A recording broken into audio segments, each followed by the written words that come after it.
Last journey of Big Joe. In the heart of the American Midwest, there once was a man everyone called Big Joe Harrison. His real name was Joseph Raymond Harrison, but to truckers, cafe owners, and small-town mechanics across 1,000 miles of open highway, he was simply Big Joe, the man with the silver beard, the gentle voice, and a smile that could turn a stormy morning into sunshine. For over 35 years, Joe drove his 18-wheeler across the country, hauling goods, stories, and memories through snowstorms, desert heat, and lonely nights that stretched forever.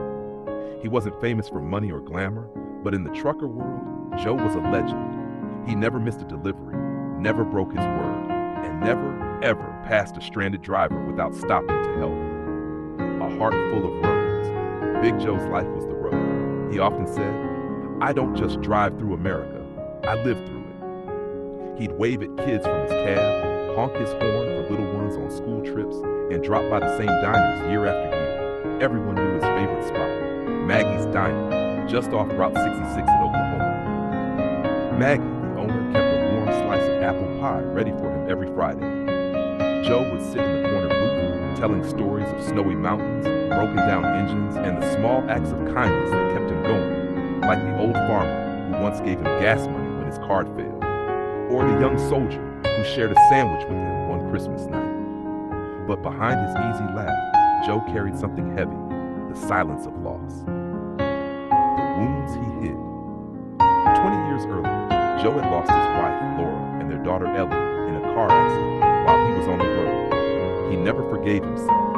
He often parked by the side of the highway at night, looked up at the stars, and whispered their names. People said that's why he never retired. The road was his way of staying connected to them. Every mile he drove was a prayer. Every sunrise, a small reminder that life somehow still went on. The final delivery. It was the winter of 2022 when Big Joe took what would become his final haul, a long cross-country trip from California to Maine, carrying medical supplies to hospitals hit by a severe snowstorm. Despite warnings about the blizzard ahead, Joe refused to turn back. "There are people waiting," he told his dispatcher, "and if I can make it through, maybe I'll finally get to rest." For 2 days, the storm battered the highways. Most drivers pulled off to safety, but not Joe. Somewhere along a remote mountain pass in Pennsylvania, his radio went silent. The Lonely Mile. 3 days later, search teams found his truck half buried in snow by the edge of a narrow road. The engine was dead. The cab was cold.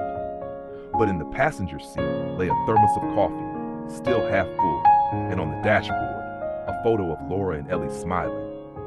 Big Joe had passed away quietly from the freezing cold, his hands still gripping the steering wheel, as if he were holding on to one last promise. The medical supplies in the trailer were still intact, delivered close enough for rescuers to finish the job he started. Dozens of patients received what they needed because Joe never gave up. Had the legacy that rolled